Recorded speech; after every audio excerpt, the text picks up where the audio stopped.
Dear friends, दादी माँ की बगिया में आपका बहुत बहुत स्वागत है। मेरी सबको मेरी क्रिसमस। डियर फ्रेंड्स, आज हम क्यारी के लिए मिट्टी तैयार कर रहे हैं। अभी तक आपको गमलों की मिट्टी की तैयारी बताते थे, और मिट्टी और गमलों के लिए और क्यारी के लिए क्या अंतर है वो आप आज देखना।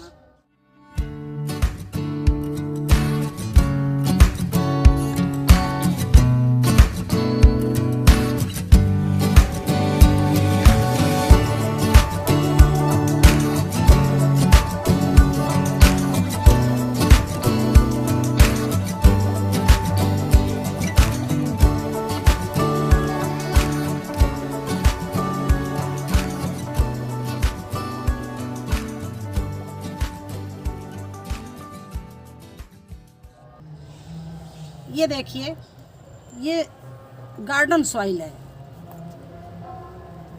ये हमने 30% ली है, मतलब ऐसी 2 बाल्टियां ली हैं इस तरह की। अब इसमें हम ये आप देख रहे हैं, ये बर्मी कंपोस्ट है। बर्मी कंपोस्ट, ये बर्मी कंपोस्ट को पूरा इसमें डाले ले रहे हैं।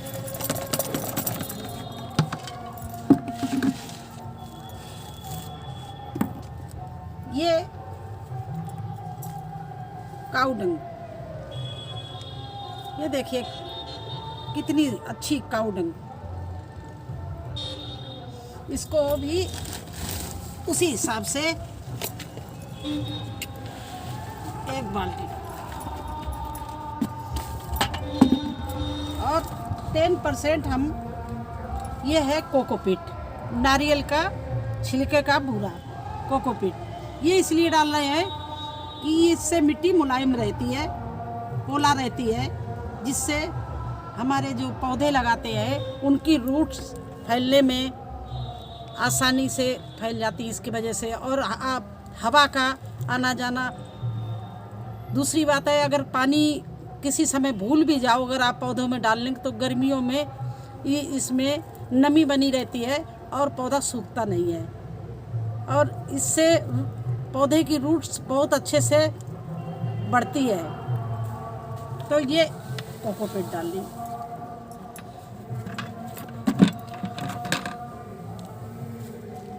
और इसके बाद में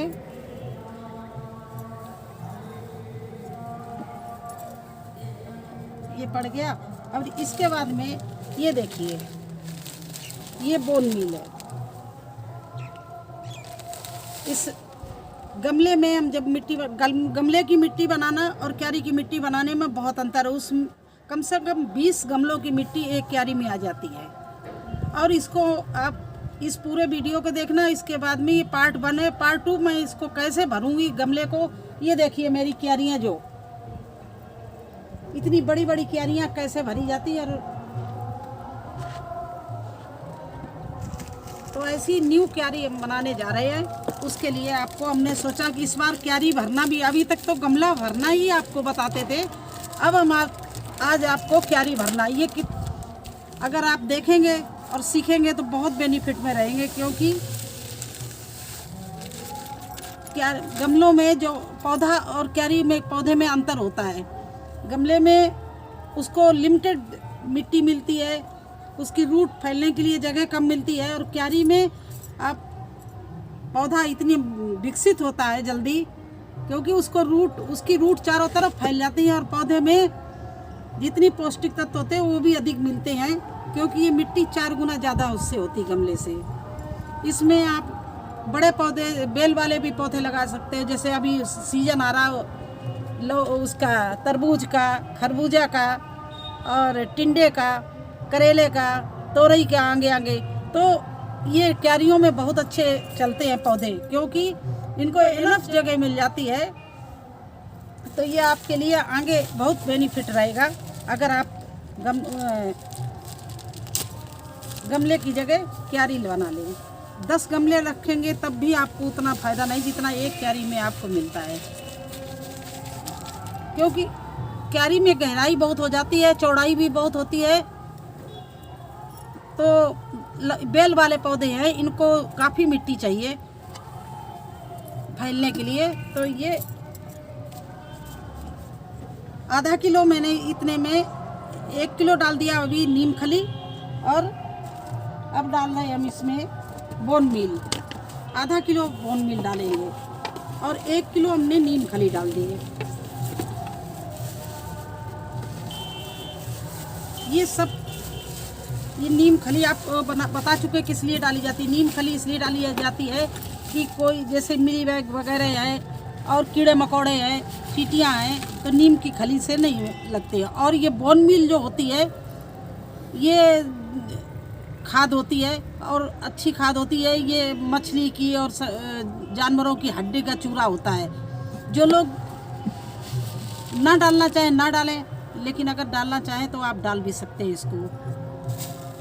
ये स्लो खाद होती है, धीरे धीरे इसका असर होता है। 2 महीने में ये खाद अपना असर दिखाती है।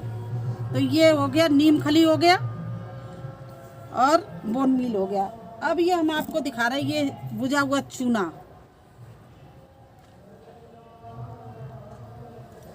इसको डाल रहे हैं।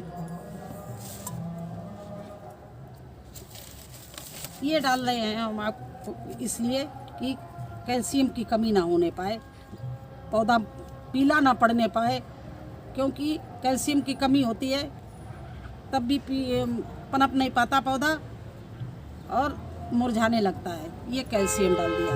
अब ये हम डाल रहे हैं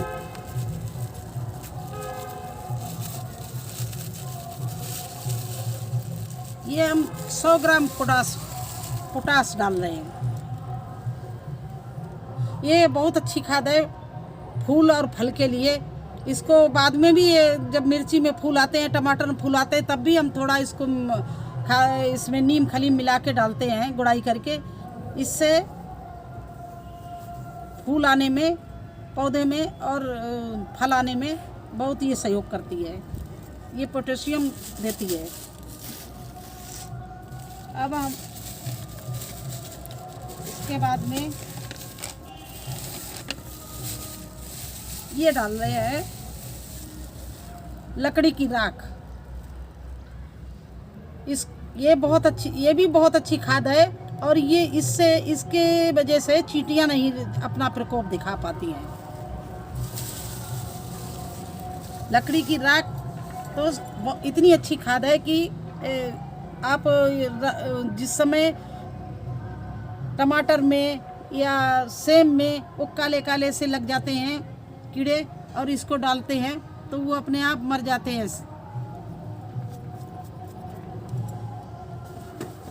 और ये देखिए, ये है हल्दी। हल्दी तो आप जानते हैं एंटीसेप्टिक होती है, तो इसको हल्दी को भी हम इसी में मिला रहे हैं।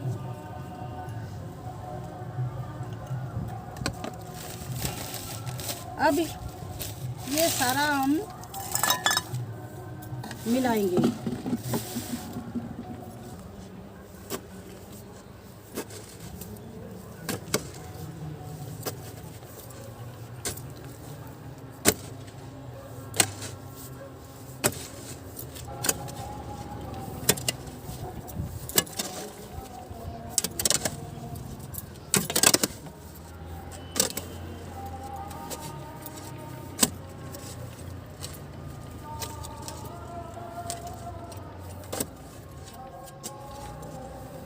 देखिए, ये है राइजोबियम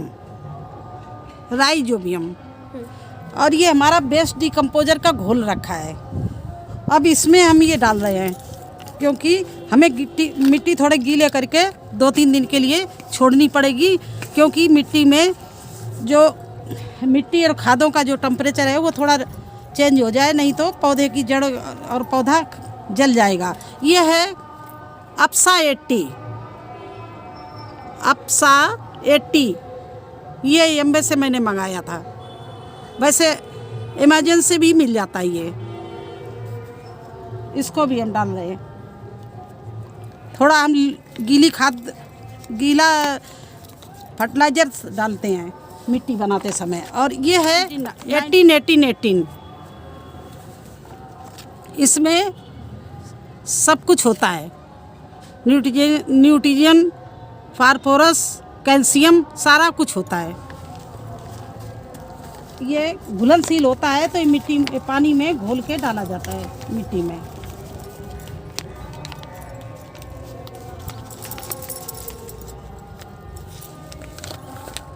अब ये मेरा लिक्विड तैयार हो गया। अब इससे हम थोड़ा मिट्टी को गीला कर देंगे और 2 दिन के लिए मिट्टी को यूं ही छोड़ देंगे। 2-3 दिन जितना टाइम मिलेगा हमें अपना। इस बार हमने ग्रो बैग का बेड मंगाया है, ईंटों से नहीं बनाई क्यारी, बनी बनाई क्यारी मंगाई है। उसको हम उसके लिए सारी तैयारी कर रहे हैं और ये बना के छोड़ दिया। मिट्टी 4 दिन में इसकी गर्मी जितनी है सब तासीर है बिल्कुल चेंज हो जाएगा जब उसमें हम भरेंगे। लेकिन हाँ प्लीज़, ये फर्स्ट पार्ट है। सेकंड पार्ट जिस समय अपना बेड क्यारी बनाएं भरें उस समय आप देखना कि हम किस किस चीज़ की लेयर लगाते हैं और मिट्टी फिर कैसे भरते हैं, पौधे कैसे लगाते हैं। तो ये वीडियो मेरा कैसा लगा और मेरी कैसी मिट्टी लगी तैयार करने की विधि। तो अगर आपको पसंद आई हो तो आप लाइक करना, सब्सक्राइब करना